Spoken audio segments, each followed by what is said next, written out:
आणि तेव्हाच 2023 फेब्रुवारीमध्ये मला कळालं की मला ब्रेस्ट कॅन्सर. कॅन्सर हा शब्द असा आहे की स्वतःसाठी ऐकणं आणि ते स्वतःसाठी पचवणं हे खूप अवघड असतं. कुणाला काय वाटतंय त्याच्यापेक्षा तुम्हाला स्वतःला काय वाटतंय तुमच्या आयुष्याबद्दल हे खूप महत्त्वाचं आहे. मी कंटिन्यू योगा करते, एक्सरसाइज करते आणि पूर्ण खाण्यापिण्याच्या पण माझ्या सवयी खूप चांगल्याच होत्या. मला कसा कॅन्सर होऊ शकतो? एक लेडीज तर माझ्यापाशी अशी आली की मॅम माझा नवरा माझ्याशी फिजिकल रिलेशन ठेवत नाहीये. का तर माझ्या सासूने सांगितले की तू तिच्याशी फिजिकल रिलेशन जर ठेवले तर तुला हे कॅन्सर होईल. आजार म्हणजे कोणी तुम्हाला प्रसाद देऊन जात नाही किंवा तो गिफ्ट देऊन जात नाही की किती चुकीच्या ट्रीटमेंट पेशंटला मिळतात. आज मी एवढी शिकलेली होते, मला सगळं नॉलेज होतं, तरी माझी पूर्ण ट्रीटमेंट चुकली. आणि केमोची आणि ह्या आजाराची इतकी भीती समाजामध्ये आहे ना, खूप जास्त आहे की मी काय पाप केलंय. मी आत्ताच रिटायरमेंटचा प्लॅन केला होता, मी कधीच कुणाचं वाईट केलेलं नाही आहे, मी एवढी फिट आहे तरी हा आजार मला का? की कॅन्सरने कधीच माणूस मरत नाही, कॅन्सर हा शब्दाने माणूस मरतो.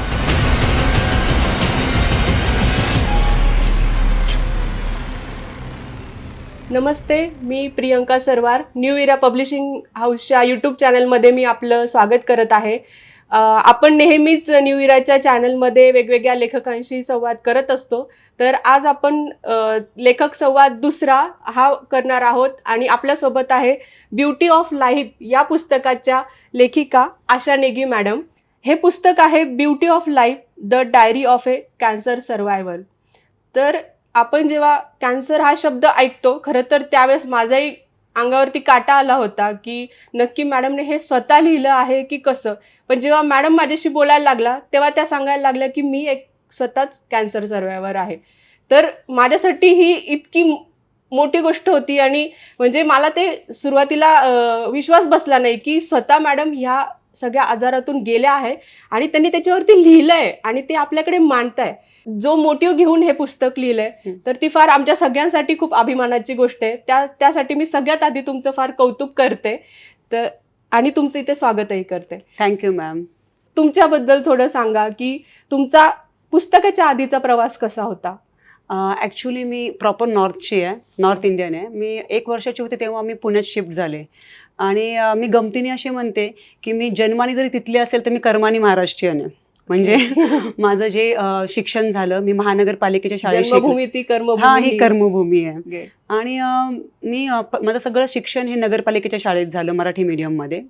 आणि आपलं पुण्याचं कल्चर तर तुम्हाला माहीतच आहे, सांस्कृतिक वारसा आपल्याला इथे भेटलेला आहे. त्याच्यामुळे नाटकाची, अभिनयाची मला आवड आधीपासून होती. तर माझा कॉलेजपासूनच माझी सुरुवात सगळी मॉडेलिंगची पण झाली होती. त्यात बरेचसे मग मिस पुणा झाले, मिस महाराष्ट्र झाले, वेस्ट इंडिया झाले, बरेचसे किताब मी तेव्हा जिंकले, ब्युटी पेजंट जिंकले. त्याच्याबरोबर मी बरेच मॉडेलिंगही करत होते, वेगवेगळ्या प्रोडक्टसाठी करत होते, नाटकात काम करत होते आणि बस ही सुरुवात तिथून झाली होती. वा, मस्त. आणि त्याच्यानंतर मग माझा बिझनेस आहे, मी इव्हेंट मॅनेजमेंट पण बिझनेस आहे माझा. सेकंड मी डेव्हलपर आहे, रिअल इस्टेटमध्ये मी काम करते. आपण स्वतः प्लॉटिंग घेतो, पूर्ण डेव्हलप करतो आणि त्याचं सेल आउट करतो. अरे वा, म्हणजे मॅम हे एकदम मल्टीटास्किंग झालंय. म्हणजे तुम्ही एवढ्या गोष्टी सांगितल्या तेवढं तुम्ही करतायत. आता तर तुम्ही रायटर म्हणून सगळ्या आमच्या वाचकांच्या समोर आला आहात वगैरे. मॅम हे कधी कळालं तुम्हाला जेव्हा? ॲक्च्युली आपण आयुष्यामध्ये काही प्लॅन केलेले असतात, पण प्लॅन केल्याप्रमाणेच कधीच आपलं आयुष्य चालत नाही. 2023मध्ये मी विचार केला की आता आपण रिटायरमेंट घेऊया, कारण किती वर्ष आपण काम करणार, त्याच गोष्टी करणार. आणि ह्याच्यामध्ये काय होतं ना की आपण स्वतःला वेळ देऊ शकत नाही, आपल्या मुलांना वेळ देत नाही आणि आपले जे म्हणजे पॅशन आहे, आपले काही छंद असतात त्याला आपण वेळ देऊ शकत नाही. तर 2023 मी पूर्ण प्लॅन करूनच असं विचार केला की बस झालं आता काम, आता आपल्या पॅशनकडे आपण लक्ष देऊया. पण म्हणतो ना की आयुष्यामध्ये खूप काही गोष्टी अनपेक्षित घडतात आणि तेव्हाच 2023 फेब्रुवारीमध्ये मला कळालं की मला ब्रेस्ट कॅन्सर. आणि ऑफकोर्स म्हणजे मी असं नाही म्हणणार की मला आनंद झाला ऐकून हा शब्द तेव्हा, कारण कॅन्सर हा शब्द असा आहे की स्वतःसाठी ऐकणं आणि ते स्वतःसाठी पचवणं हे खूप अवघड असतं.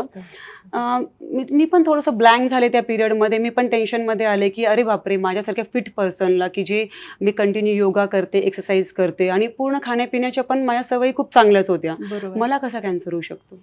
कारण मोस्टली आपल्या सगळ्यांना काय वाटतं की अल्कोहोल घेणं किंवा जे बाकीचे स्मोकिंग करतात, कॅन्सर व्यसन त्यांना होतो. पण मला कॅन्सर झाला म्हणजे माझ्यासाठी खूप म्हणजे आश्चर्याचीच गोष्ट होती.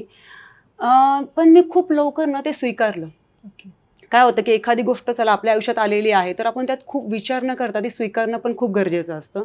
आणि मी तेच हे केलं, मी ती गोष्ट स्वीकारली. पण मॅम म्हणजे जरी तुम्ही म्हणताय एवढं आता सहज की स्वीकारली, पण नक्कीच तो काळ आणि तो प्रसंग तुमच्या फॅमिलीचं असेल, फॅमिलीला सांगणं असेल की तुमच्या मनातला जो कल्लोळ असेल तो नक्कीच सोपा नसणार आहे.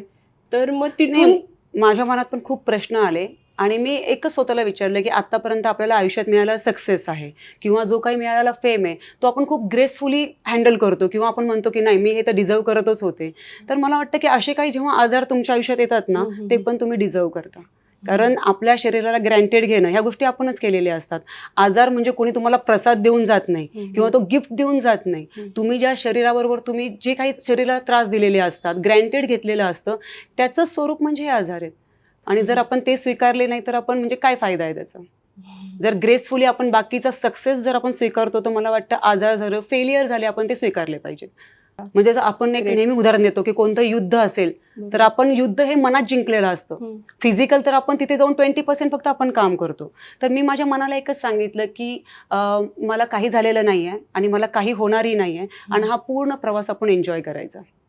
मग तो असं मी म्हणेल आता रडायचं नाही, आता लढायचं. मी एकच ठरवलं. वा, म्हणजे ही फारच माझ्यासाठी पण खूप इन्स्पायरिंग गोष्ट आहे मॅम. पण तुम्ही हे पुस्तकाचं कधी तुमच्या मनात आलं? ऍक्च्युली पुस्तकाचा विचार कधीच मनात नव्हता. मी खूप कमी लोकांना सांगितलं होतं की मला कॅन्सर झालेला आहे, कारण आत्तापर्यंत मी खूप माझं आयुष्य इंडिपेंडंट जगलेली आहे आणि कोणी मला बिचारी म्हणलेलं मला कधीच आवडणार नव्हतं. तर मी विचार केला की आईला सुद्धा मी ही गोष्ट सांगितली नाही, कारण आईचं पण माझं एज झालेलं होतं आणि मुलीला कॅन्सर झालेला आहे म्हणजे कोणत्याही आईसाठी खूप मोठी दुःखद घटना होती.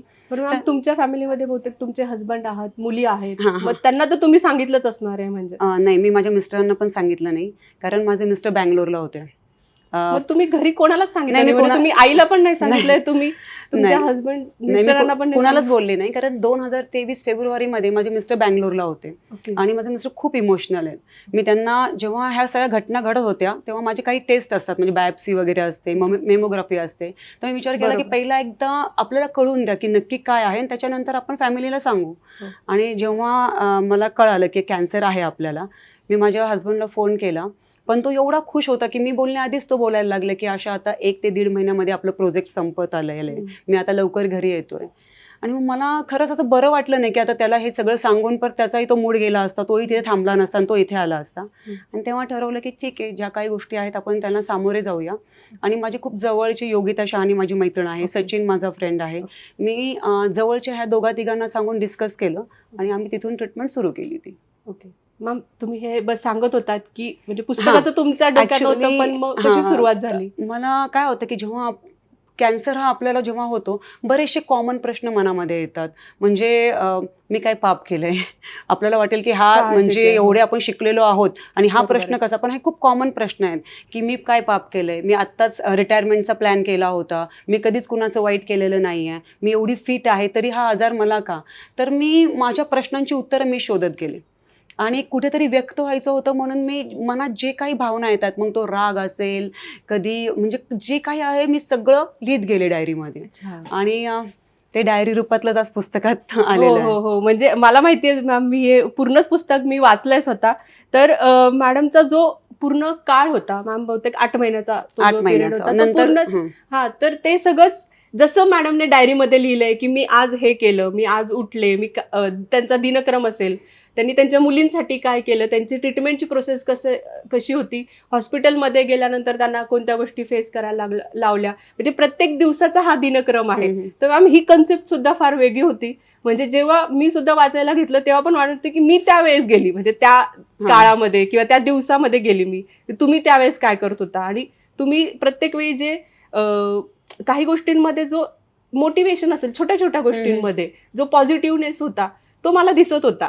म्हणजे हे कुठून येत होतं मग तुमच्यामध्ये? म्हणजे आता मुलींची काही गोष्टी करताय तुम्ही, मुलींसाठी डब्बा करणं पण असेल त्याच्यात पण तुम्हाला आनंद वाटत होता. म्हणजे तुम्ही वर्क बॅलन्स लाईफ जी म्हणतोय आपण रेग्युलरची, तर ती पण तुम्ही हँडल करत होता आणि प्लस तुमच्या स्वतःकडे लक्ष देणं. प्रियंकाजी जसं मी म्हणते ना की मी विचार केला होता की ही जर्नी आपण पूर्ण एन्जॉय करायची.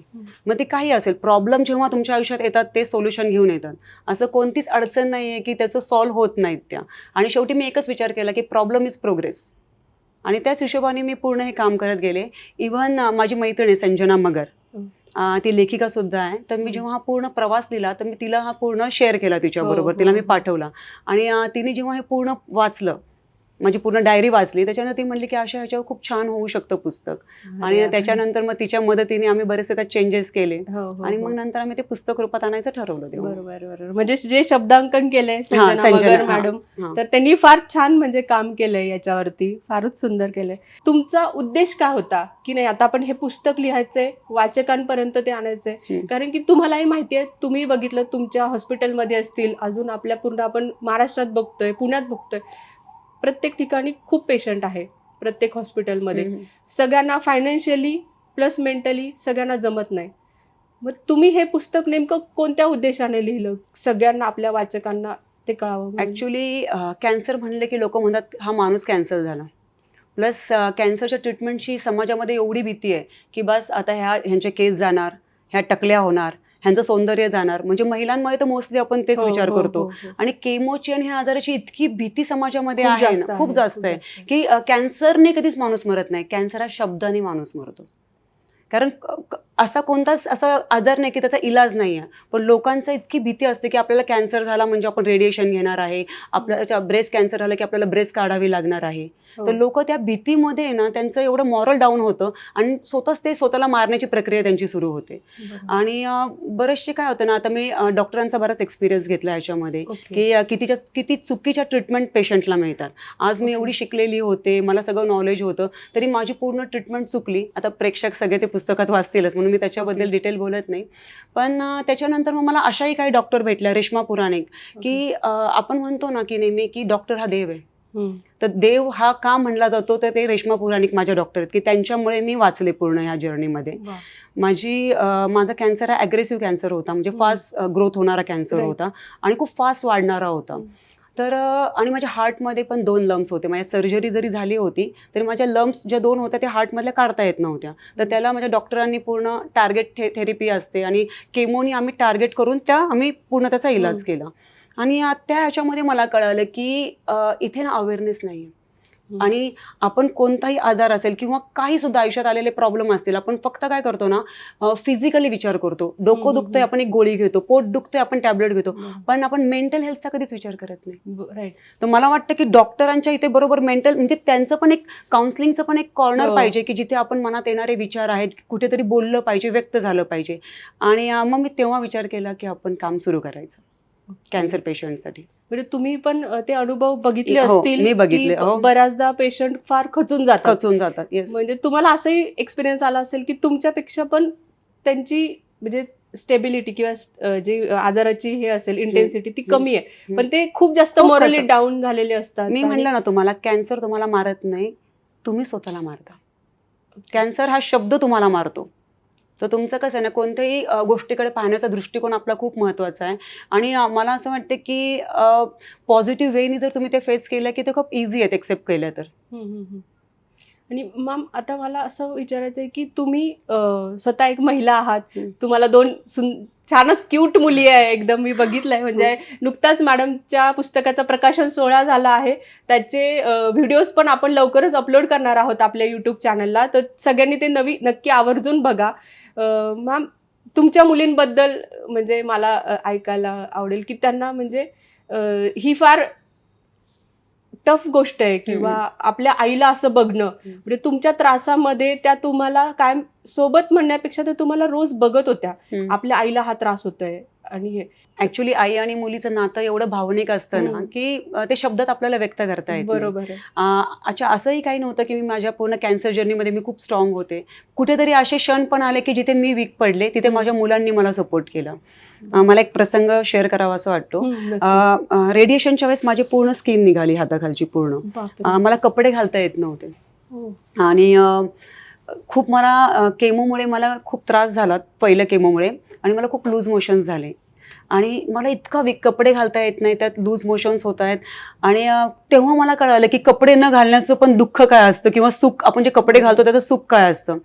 मी बाल्कनीमध्ये बसले होते, एक शाल अशी पांघरून, आणि मला डोळे नम झाले. कारण एवढं, एक तर पूर्ण स्किन माझी चिटकती आहे कपड्यांना, मला कपडे घालता येत नाही आहे. माझी मुलगी आली अरिका तिथे आणि म्हणली, मम्मा आपको क्या हुआ, आपके आंखें क्यों नम है. म्हणजे बेटा मुझे बहुत तकलीफ हो रही है. तिने फक्त माझ्याकडे एकदा बघितलं आणि म्हणली की मम्मा आप आपके माइंड को मैसेज ही मत दो ना कि आपको तकलीफ हो रही है. बापरे. अब बताओ मत माइंड को, अब बताएंगे नहीं तो उसको पता ही नहीं चलेगा ना तकलीफ हो रही है. काय झालं की जिथे मी कमजोर पडले तिथे माझी मुलगी मागे, म्हणजे 14 वर्षाची मुलगी मला धीर देते. आणि तेव्हा मी परत उठून उभी राहिले की नाही, आशा आपण जसं ठरवलं हा प्रवास पूर्ण आनंदानेच आपण ह्याला सामोरे जायचं. इवन माझ्या हाताची C5C6 नस माझी डॅमेज झाली ऑपरेशनमध्ये. तर माझा हात पूर्ण पॅरालिसिस झाला, माझ्या हाताच्या मुवमेंट नव्हत्या. तर मला डॉक्टरांनी फिजिओ घ्यायला सांगितली होती. मॅम हे कशामुळे झालं, म्हणजे माझी जी मला ब्रेस्ट कॅन्सर होता. तर ब्रेस्टची जेव्हा सर्जरी झाली तर डॉक्टरच्या निग्लिजन्समुळे माझं C5C6 डॅमेज झाली. आणि म्हणजे तुमची आधी ज्या डॉक्टरांकडे सर्जरी झाली होती. तर मला त्याच्यासाठी मला एक्सरसाइज वगैरे करायला लागायची, फिजिओ घ्यावी लागायची. तर माझी छोटी मुलगी 6 वर्षाची माझ्याकडे तो आपला स्माइलीचा बॉल घेऊन यायची आणि म्हणायची, मम्मी आप ये प्रेस करो, आप कोशिश तो करो हाथ हिलाने की, अगर कुछ नहीं होगा तो हम हैं ही. म्हणजे काय होतं ना, जिथे आपल्याला असं वाटतं की खूप मोठा प्रॉब्लेम आहे, तिथे मुलं त्यांच्या बोलण्याने तो खूप छोटा करून टाकतात. ही फारच, म्हणजे फार मोठी गोष्ट आहे की तुमच्या मुली एवढ्या स्ट्रॉंग राहिल्या तुमच्या प्रवासामध्ये. आणि तुमच्या मिस्टरांबद्दल तुम्ही काय सांगाल? ऑफकोर्स नंतर त्याला कळालं की तो खूप टेन्शनमध्येच आला होता. माझी कॅन्सरची सर्जरी झाली, माझे रेडिएशन स्टार्ट झाल्यावर मी त्याला सांगितलं. त्यासाठी खूपच शॉकिंग होतं. त्याचं एकच होतं की तुला का, मला का नाही. मी त्याला एकच म्हणलं की गिरीश, बहुतेक हे मी सहन करू शकले असते म्हणून देवाने मला दिलंय आणि तू सहन करू शकला नसतास. आणि खूप इमोशनली त्यांनी मला खूप सपोर्ट केला आणि जो फार गरजेचा होता. पण मॅम तुम्हाला मला हे पण म्हणायचं की तुमच्यासाठी हा खूप पॉझिटिव्ह गोष्ट ही की तुमची फॅमिली तुमच्यासोबत होती. मी पण जेवढं बघतीये बाहेर आणि काही ठिकाणी मी पण सोशली काम केले वगैरे, तर बऱ्याचदा स्त्रियांच्या बाबतीत असं होतं की त्यांची अशा काळामध्ये किंवा अशा ठिकाणी त्यांना सपोर्टला कोणी नसतं, त्या एकट्या लढत असतात, त्यांना सगळ्या गोष्टी सांभाळायच्या असतात. तर अशा स्त्रियांसाठी तुम्ही काय सांगाल? आता काउन्सिलिंग करताना बऱ्याच स्त्रिया अशा भेटतात आपल्याला की खरंच मला आश्चर्य पण वाटतं की समाजामध्ये एक तर कॅन्सरचे खूपच गैरसमज त्याच्याबद्दल आहेतच. आणि हे पण गैरसमज आहेत की कॅन्सर हा एकमेकांचं उष्ट खाल्ल्याने होतो. एक लेडीज माझ्यापाशी अशी आली की मॅम माझा नवरा माझ्याशी फिजिकल रिलेशन ठेवत नाहीये, का तर माझ्या सासूने सांगितले की तू तिच्याशी फिजिकल रिलेशन जर ठेवले तर तुलाही कॅन्सर होईल. म्हणजे ती महिला शारीरिक पातळीवर लढतीये, मानसिक पातळीवर लढतीये, आणि जिथून तिला सपोर्ट पाहिजे, नवऱ्याचा झाला, फॅमिली मेंबरचा झाला, तिथून तिला सपोर्ट नाहीये. तिला मी असं मिठीत घेतलं तर ती मला मिठी मारायला पण तयार नव्हती की नको नको माझं इन्फेक्शन तुम्हाला होईल. मी तिला म्हणलं की इन्फेक्शन कधीच असं मिठी मारून किंवा फिजिकल रिलेशननी कुणाला होत नाही. आणि तिचं एकच होतं की मी कुणासाठी जगू. जर नवरा माझ्याशी असा वागतोय, माझी सासू अशी वागते, माझ्या मुलांना माझ्यापर्यंत येऊन दिलं जात नाहीये, तर मी कुणासाठी जगू. मी तिला एकच म्हणलं की तू स्वतःसाठी जग, स्वतःच्या मुलांसाठी जग. आणि कसं आहे, शेवटी आपण स्वतःवर प्रेम करणं खूप गरजेचं आहे. कुणाला काय वाटतंय त्याच्यापेक्षा तुम्हाला स्वतःला काय वाटतंय तुमच्या आयुष्याबद्दल हे खूप महत्वाचं आहे. आता जसं मी कॅन्सरने मला खूप काही शिकवलं. आपण शाळेत जातो, आपण शाळेला कधी वाईट म्हणतो का नाही? आपण काय म्हणतो, शाळेने मला खूप नॉलेज दिलं. तर नॉलेज देणारी गोष्ट आपण म्हणतो खूप चांगली आहे. तर कॅन्सरने मला खूप नॉलेज दिलं. माझ्या आयुष्याला मला वाटतं कॅन्सरने एक विजन दिलं की आयुष्य किती सुंदर आहे, किती प्रिशियस आहे. आणि आपण काय करतो ना, नको त्या गोष्टींकडे आपण खूप इम्पॉर्टन्स देतो, पण ज्या गोष्टी सुंदर आहेत त्याच्याकडे लक्षच देत नाही. मी आहे ना कृतज्ञ राहायला शिकले. आपण आता डोक्यावर केस आहेत, आपण कधी कृतज्ञ राहत नाही की देवा धन्यवाद तुम्ही मला हे केस दिलेत, माझा आपण दोन हात, दोन पाय, दोन डोळे, आपण कधीच कृतज्ञ राहत नाही. आपण त्या सगळ्या गोष्टी ग्रँटेड घेतो की येस यार हे तर ग्रँटेड आहे, ह्याचं काय आपण थँकफुल राहायचं. मला कळालं की कपडे घालण्याचं सुख काय. जेव्हा 2 महिने तुम्ही कपडे घालू शकत नाही आणि त्याच्यानंतर मी एक सँडो टी शर्ट घातला तर मला फील आलं की ब्रँडेड कपडे घालण्याचा आनंद काय असतो ना, तो मला त्या कॉटनच्या टी शर्टने दिला. तर मी कृतज्ञ राहायला शिकले. आणि मला असं वाटतं की आपण कृतज्ञ राहायला सुद्धा पाहिजे की आज बरेचसे लोक असे आहेत की त्यांच्याकडे डोळे नाही आहेत, त्यांना हात नाही आहे, पाय नाही आहेत, आणि आपल्याकडे ह्या सगळ्या गोष्टी असताना सुद्धा आपण कृतज्ञ राहत नाही. जेव्हा डोक्यावरचे बरोबर आहे. केस गेले माझे तेव्हा मला कळालं की केस असण्याचं सुख काय असतं. पण खरंय मी ना. माझ्या जर्नीमध्ये मी माझं टक्कल सुद्धा एन्जॉय केलं. हो. मी बरेचसे पोर्टफोलिओ केले. मी एक विचार केला की परत तर कधी टक्कल होणार नाहीये तर ते फ्लॉन्ट करूया. मी कधीच विचार केला नाही की मी त्याच्यात कशी दिसते, लोकांना काय वाटेल. मी म्हटलं मी छान दिसते, मी स्वतःला एक्सेप्ट केलं त्या रूपामध्ये किंवा त्या ह्याच्यामध्ये, आणि येस मी तो लुक पण एन्जॉय केला. आणि मॅम तुम्ही त्यात पण सुंदर दिसत होता. म्हणजे तुमचे फोटो पण बघितले आम्ही. फोटो काय मॅम, कव्हर फोटोवरतीच मॅडमने तो फोटो की हाच फोटो मला ठेवायचा आहे. आणि मॅम पण आपण ज्यांनी हे आयडिया पण सुचवली तुम्हाला आणि ज्यांनी हे तयार केले म्हणजे त्यांच्याबद्दलही सांगा की त्याच्याबद्दल जेवढं सांगेल तेवढं कमीच आहे. हा माझा मित्र आहे देवदत्त कशाळीकर, खूप मोठे फोटोग्राफर आहेत. ओके. आणि ही पूर्ण संकल्पना त्यांची होती. फारच सुंदर आहे मॅम. खूप म्हणजे इव्हन कलर कॉम्बिनेशन झालं आणि पूर्ण ह्याचे वर्डिंग म्हणजे ब्युटी ऑफ लाईफचं वर्डिंग कसं असेल हे सगळी संकल्पना त्यांची होती. आणि त्यांना ऍक्च्युली आमचं आधीच ठरलं होतं की मी जसा कॅन्सरचा प्रवास पूर्ण एन्जॉय केलेला आहे तसं आपलं पुस्तकाचं जे फ्रंट पेज आहे, मुखपृष्ठ आहे, ते पण पॉझिटिव्ह दिसलं पाहिजे. आणि त्यांनी खूप म्हणजे विचार करून हे केलं आणि आनंद होतो की सगळ्यांना मुखपृष्ठ खूप आवडतंय. नाही खूप जास्त आवडतंय मॅम ते. म्हणजे फक्त असं नाही की कव्हर फोटो आलाय पुस्तकाचा आणि आपण बघतोय असं नाहीये. ते बघितल्यानंतर पण ती जर्नी तुमची हायलाईट होतीये. म्हणजे ह्या फोटो पासून ह्या फोटो पर्यंत असेल ती जर्नी, किंवा म्हणजे तो जो प्रवास आहे ना तो कोणी वाचक सुद्धा विचार करेल की नक्की काय आहे ह्या फोटो मागचं काय. आम्ही जर्नी मधलाही जो फोटो घेतलाय जो आम्ही टेअर केलेला आहे त्याच्यामध्ये पण मी दुःखी नाहीये, म्हणजे त्याच्यात पण मी हसते असते. तर आम्हाला तेच फोटो मध्ये हसताच आहे. तर आम्हाला ते पण दाखवायचं होतं की आठवणी ह्या क्षणभंगूर आहेत, त्या कधी ना कधी आपण म्हणजे नाही का पुसल्या जातात मनातून. तर आम्ही जस्ट एक तो असा कट केला आणि त्यातून म्हणजे आत्ताचा प्रेझेंट माझा जो फोटो आहे चेहरा त्यात आम्ही तो दाखवला. क्या बात आहे. तुम्हाला अजून एक विचारायचं की जसं तुम्ही अवेअरनेस बद्दल बोलला, तर आता सध्या म्हणजे पुस्तक तर आलंय, आपण प्रयत्न करणारच आहोत. न्यू इरा टीम त्याच्यासाठी आणि न्यू इरा पब्लिशिंग हाऊस कायम त्याच्यासाठी सक्रियच राहणार आहे. आपण सगळीकडे हे पुस्तक नक्कीच पोहोचवणार, पूर्ण महाराष्ट्रामध्ये पोहोचवणार सगळी. पण वाचकांना आणि अजून काही दुसरे पेशंट असतील तर त्यांना तुम्ही काय सांगणार? अवेअरनेस म्हणजे तुम्ही त्याच्यासाठी काय प्रयत्न करता? कसं आहे ना, काही आपल्या आयुष्यात काही होणं हे आपल्या हातात नाहीये, कुणाच्याच हातात नसतं. पण ज्या गोष्टी आपल्या आयुष्यात होतात त्याला सामोरे जाणं नक्कीच आपल्या हातात आहे. आणि ते तुम्ही किती ग्रेसफुली जाताय, किती म्हणजे आनंदी मनाने जाताय ते खूप महत्वाचं आहे. आणि फिट राहा, कारण काय आत्ताचं आपलं लाईफस्टाईल खूप म्हणजे तुम्हाला माहितच आहे, आपण बाहेर जे खाणं आहे आपलं केमिकल्स वगैरे सगळं आहे तर ते आपण अवॉइड करू शकत नाही. पण आपण फिट राहणं तर आपल्या हातात आहे ना. तर तुम्ही कंटिन्यू ज्यांना जसं जमेल, जे योगा आहे, जिम आहे, वॉकिंग, एक्सरसाइज खूप महत्वाची आहे. मी सर्व्हाइव्ह केलं कॅन्सरमधून. मलाही 4 स्टेज कॅन्सर होता. तर मी फक्त ह्याच्यामुळे केलं की मेंटली मी खूप स्ट्रॉंग होते आणि फिजिकली पण मी स्ट्रॉंग होते. मी कंटिन्यू खूप एक्सरसाइज केलेली आहे आणि त्याच्यामुळे मी सर्व्हाइव्ह करू शकले. ओके. म्हणजे ह्या साईडच्या गोष्टी मॅम पण फार इम्पॉर्टंट. काय होतं की ह्यांना आपण महिला काय विचार करतो की आपला नवरा, आपली मुलं ही आपली जबाबदारी आहे, पण आपण स्वतः सुद्धा आपली जबाबदारी आहे. तुम्ही स्वतःवर प्रेम केलं, तुम्ही स्वतःची काळजी घेतली तर तुम्ही तुमच्या फॅमिलीची काळजी घेऊ शकता. तर yes, of course love your self, ते सगळ्यात महत्वाचं आहे आयुष्यामध्ये. मी खूपच म्हणजे तुम्ही इतकं इन्स्पायरिंग बोलतायत ना आज, मला पण असं भरून येतंय मध्ये मध्ये की म्हणजे तुमचा हा प्रवास पण मी स्वतः वाचलाय. आज तुमच्याकडून पण एवढ्या पॉझिटिव्ह वेने तुम्ही ते अजूनही तसंच सांगताय. म्हणजे जेव्हा पण मी तुम्हाला भेटते तुमच्यामध्ये ती एनर्जी कायम राहते. मी म्हणते ना की कॅन्सर हा मला सुद्धा खूप काही देऊन गेला.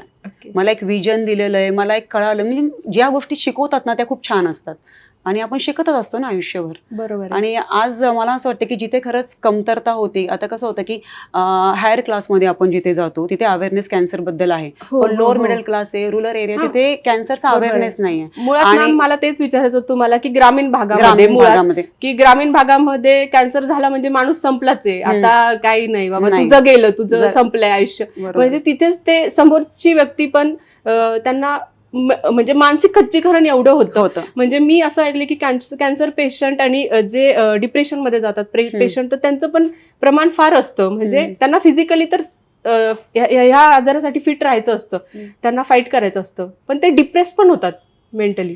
अशा लोकांबरोबर राहायचंच नाही की जे तुम्हाला डिप्रेस करू शकतात. मी खूप कमी लोकांना त्यासाठी सांगितलं होतं.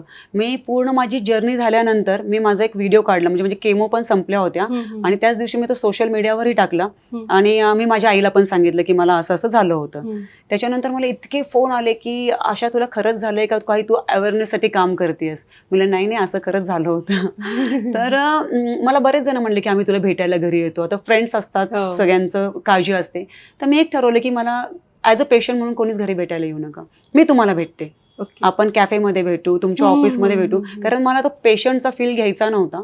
तर काय होतं की अशा लोकांबरोबर राहा तुम्ही की जे खरं पॉझिटिव्ह आहेत, तुम्हाला हिंमत देतील. तुमचं खच्चीकरण करणार अशा लोकांबरोबर राहू नका. बरोबर.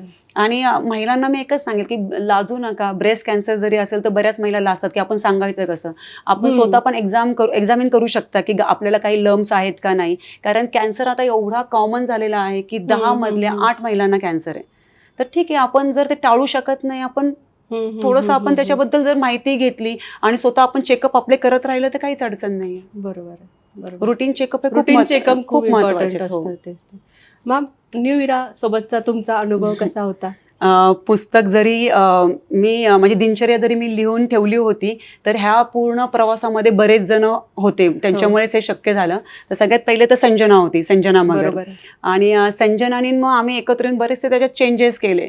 कारण पहिलं कसं एक रॉ फॉर्मॅट होता आमचा, तर मग तिला खूप चांगला एक्सपिरियन्स होता त्या सगळ्या गोष्टींचा. तर आम्ही त्याच्यात बरेचसे चेंजेस केले. इव्हन हायलाईट केलेले पॉईंट आहे ती तिची संकल्पना होती की पुस्तकामध्ये आम्ही काय केलं की जिथे जिथे असं एक मोटिवेशनल असं काही वाटतंय, तर संजना म्हणले की अशा आपण हे पॉईंट आपण हायलाईट करू. येस.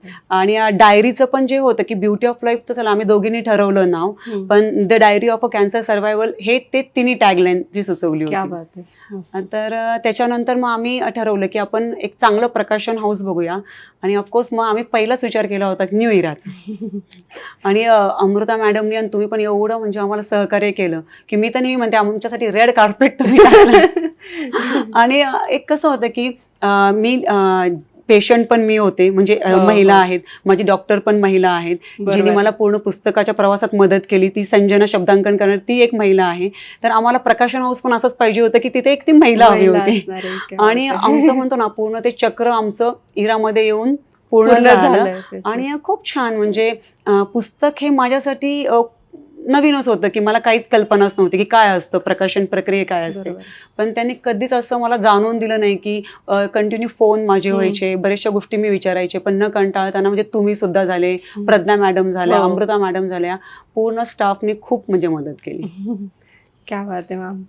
म्हणजे त्यासाठी मी तुमचे खूप आभार मानते. नाही, उलट मी आभार मानते इराचे की खरंच तुम्ही खूप, मी नवीन एक लेखक आहे म्हणजे, आणि माझ्यासाठी तर ही प्रक्रिया खूपच नवीन होती. पण ज्या पद्धतीने तुम्ही वेलकम केलं आणि सपोर्ट केला, hats off it.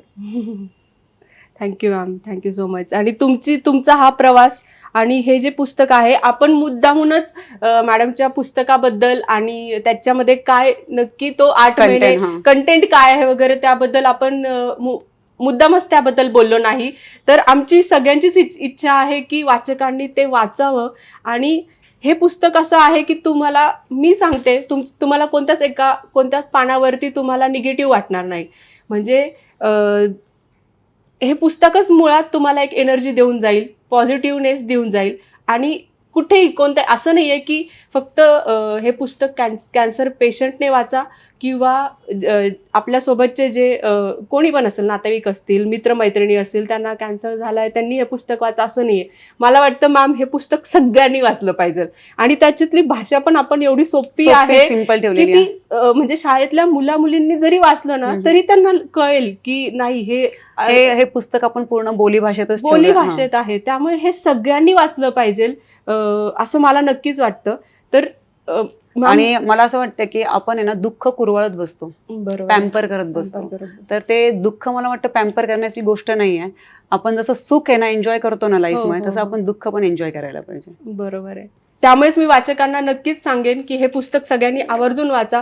Beauty of life, the diary of a cancer survivor Asha Negi madam आहेत. मॅम, तुमचं मी फार मनापासून आभार मानते की तुम्ही आमच्यासोबत आलात आणि वाचकांशी इतक्या मनमोकळ्या गप्पा मारल्या. मी खूप म्हणजे मी थँकफुल आहे की तुम्ही मला हा चान्स दिला.